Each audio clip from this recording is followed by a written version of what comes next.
What is up, guys? This is QRM from the Trinity of Lift, and today I'm actually going to bring you guys my Madolche Shaddoll deck profile post Clash of Rebellions. Now then, the reason why I decided to actually revisit this deck is because, first of all, this deck actually did top 8 at regionals, which is actually pretty darn cool, considering that I wouldn't consider the Madolche Shaddoll deck to be a meta deck. It'd be more of a, I guess you could say, a rogue-y kind of take on a meta deck, which is, of course, Shaddolls, and just throwing Madolches in Shaddolls. So, again, it's actually really nice to just see this deck doing fairly well on the competitive circuit. And another couple things is that I also never tested this deck in post Clash of Rebellions, actually, as I do believe the last time I made this list is I want to say April-ish. Well, actually, excuse me, maybe not April, July. July was, I think, the last time I made this deck, and that was before Clash of Rebellions. So I never really got to test out the performances in this deck before, so that was another thing that I got to have fun with. And then also, of course, a specific viewer, you know who you are, actually did ask for this deck in particular. So, of course, why not? I decided to just make the deck again just because I really do like this deck, and I wanted to have something else to play besides the more normal performance Shaddolls that I have been playing as of recent. So yeah, let's get right into this deck profile, starting off with the main deck as per usual. Starting off, we're going to start off with the Madolche part of this deck. We're going to have the 3 copies of Angeli because she is still amazing. She still is your +2 of this deck. So, of course, we still have to run 3 of her because, again, opening this anytime is never a bad thing, really. Moving on, we go into our 2 copies of Madolche Hootcake. Now, I would normally run 3 Hootcake in almost any build that I would run Angeli in, but the fact is we did have to make some cuts here and there because we did have to include the performance cards as well as a few other cards I did want to include, namely Instant Fusion. So, we did have to cut down on the 1 Hootcake just to have it at 2, just again for space concerns. Moving on, we have our 2 copies of Madolche Messengelado to help us search out our Madolche ticket as well as our Madolche Chateau. Again, we'll be naturally getting them through our Angeli combos and whatnot. So, of course, I still felt 2 was necessary, as you can actually dead draw this card in this deck a little bit more reasonably because of the fact that you do have your Shaddoll fusions to get this card out of your hand and make Shekinaga with. So, again, it's not as dead as it usually would, so I felt comfortable still keeping it at 2 in this deck. Finally, for the final Madolche we do run, we have the 1 copy of Mifue to act as another combo piece with our Angeli, so that we may go into our big Tiramisu combo. Now, that will be it for the Madolches. I do not run Mageline because I felt it didn't progress my game state enough in this deck in particular, as well as I wanted to just cut down on the normal summons. So, yeah, we did not play Mageline in this version of the deck. Moving on to the Shaddolls, we have our 2 copies of Shaddoll Beast, because drawing cards is always never a bad thing. I'll just put the Shaddolls over there. We then go into 2 copies of Squamata just to promote deck thinning in this deck because, again, we want to deck thin ASAP. Then we have the 1 copy of Hedgehog for our Shaddoll spells and traps and our spell and trap searching, as well as our monster searching whenever we do need it. We have the 1 copy of Dragon for just general back row removal. And then we have the 1 copy of Falco to help us so that we do not run out of resources entirely. In and of itself, acting as our 7th and 8th copy of our Shaddoll, so that's always really, really nice. And again, we just did have to compact the Shaddoll lineup down quite a bit than normal, just because we do, again, have that space concerns in this deck. Because we are, again, trying to cram so many different things into this one deck so that it may work as best as possible. So yeah, this is our 7-card Shaddoll lineup for this deck. Moving on to the Performages, we have our 2 copies of Performance Trick Clown and then our 3 copies of the Performance Damage Juggler, if I can put them all nicely in frame.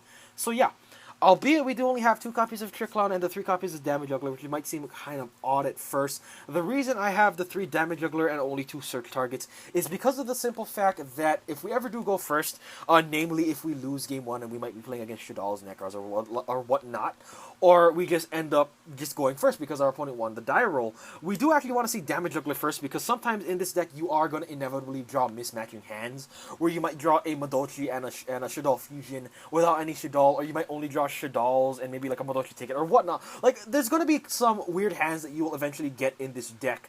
And the thing is, Damage Juggler actually makes those hands a little bit more playable because of the fact that you can actually draw Damage Juggler and you can actually leave your field open when you might not have the most optimal plays first turn, but have a Damage Juggler in the hand, and you can at least at the very least prevent the OTKs with Damage Juggler's effect, and still help you progress through your deck by helping you search out the Trick Clowns afterwards. So with that in mind, I did decide to run the 3 Damage Juggler, and then of course you have the Trick Clowns in here because Trick Clown is still really, really good. Just recurring level 4s is always never a bad thing because it always just helps us get into our rank 4 plays. I did not choose to run Hat Tricker in this specific build of the deck because I'm actually starting to stray away from Hat Tricker in general because of the fact that I feel that it's a win more card because in hands that you can make it live immediately, it becomes a win more card, as it isn't really necessary. But the thing is, whenever you do draw it in weirder hands, you can actually just make your hands really, really terrible with the Hat Tricker. So, because again, this deck can't just generate those bad hands, like I'm going to keep saying, I just really didn't want to draw into the Hat Tricker ever. So, I really just did feel that it wasn't necessary at all in this deck, and just these 5 performances were just enough for me. So yeah, that'll be it for the performance engine of this deck.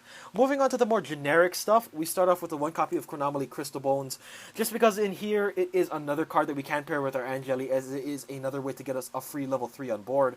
And it's also a light monster, which is very significant because of the fact that it can also help us get into our El Shaddoll Nephilim plays, which is also really, really nice. So again, it just gives us a little bit more diversity, and it prevents us from running cards that are a little bit more tied down to one side of the deck rather than the other. So again, it's just good to have Crystal Bones for that diversity that it does provide. Moving on, we have 1 copy of the Juragetto. Now, I would run multiple copies. I probably would run 2 ideally, but the sad fact is I don't have multiple Juragettos right now. I only have 1, which is kind of sad again.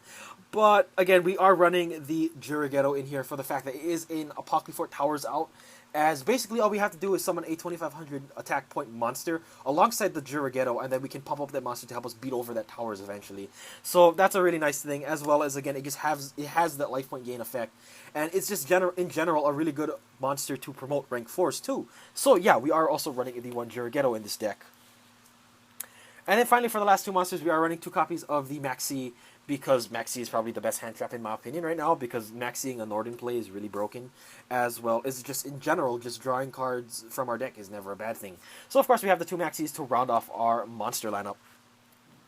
Moving on to the spells, we have our 1 copy of Madolche Shaddoll and our 1 copy of Madolche Ticket, because I still feel that you don't really need multiples of either or, because you can naturally search them through your Angeli combos. And again, specifically in this deck, you don't want to have multiples because you might end up drawing this card again, like I said, with Shaddoll monsters, which is actually not very helpful at all. So because of that, I just, again, stuck with the old faithful 1-in-1. So yeah, that will be it for the Madolche spell cards in our deck. Moving on to the Shaddoll fusions, we have our 3 copies of our Shaddoll fusion, and then we followed it up with just 2 copies of El Shaddoll fusion.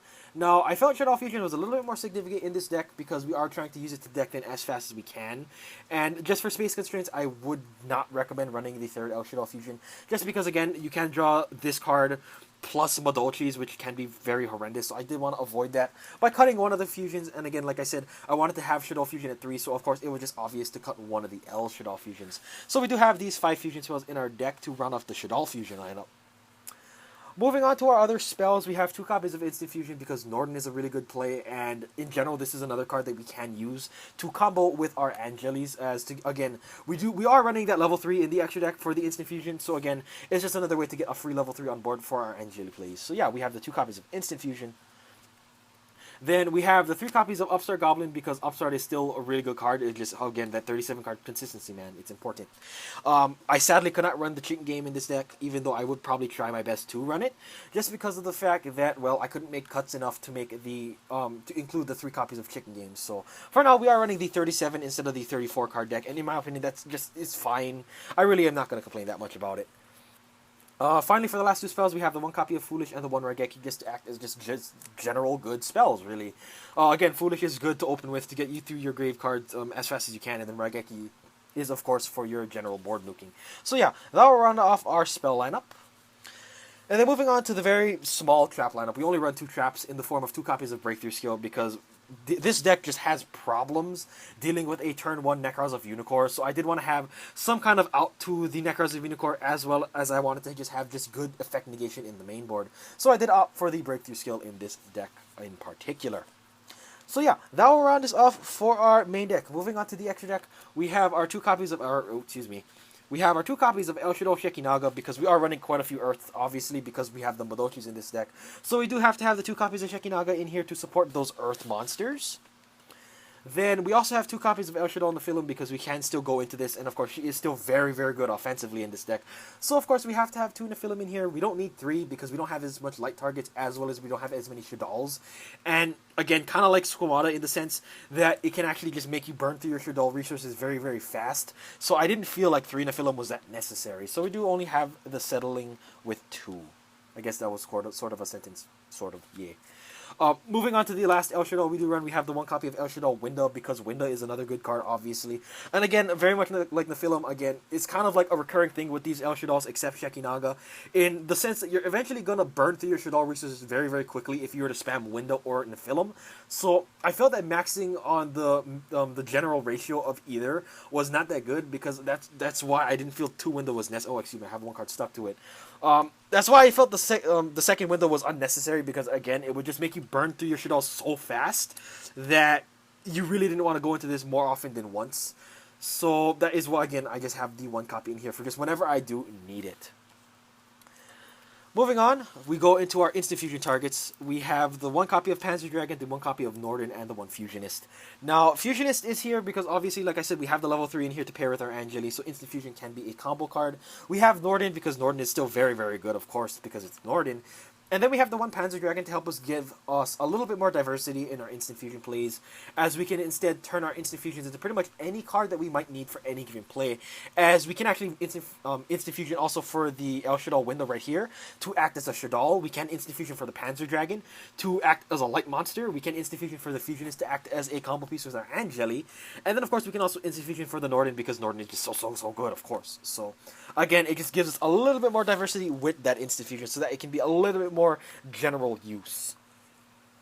Moving on to the Syncros, we have one Synchro actually, and it's one copy of Trishula, because realistically we only have one Falco in this deck, and the only Synchro that I ever felt I would ever need would be the Trishula, because Trishula is obviously just so good. So that is of course why I'm running just the one Trishula to round off our Synchros.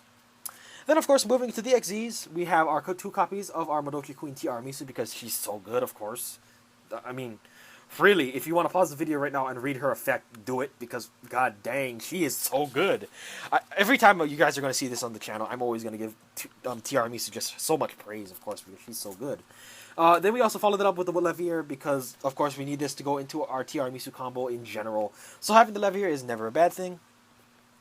Then we have the one copy of E-Knight for general board nuking, the one Castel, because castelling things is always never bad, and then we have the one copy of the Dweller, because Dweller is of course really good against Burning Abyss and Shaddoll, so of course we have to have that also. And then finally, Yusei Token, because I love showing this off at the bottom of all of my extra decks. So yeah.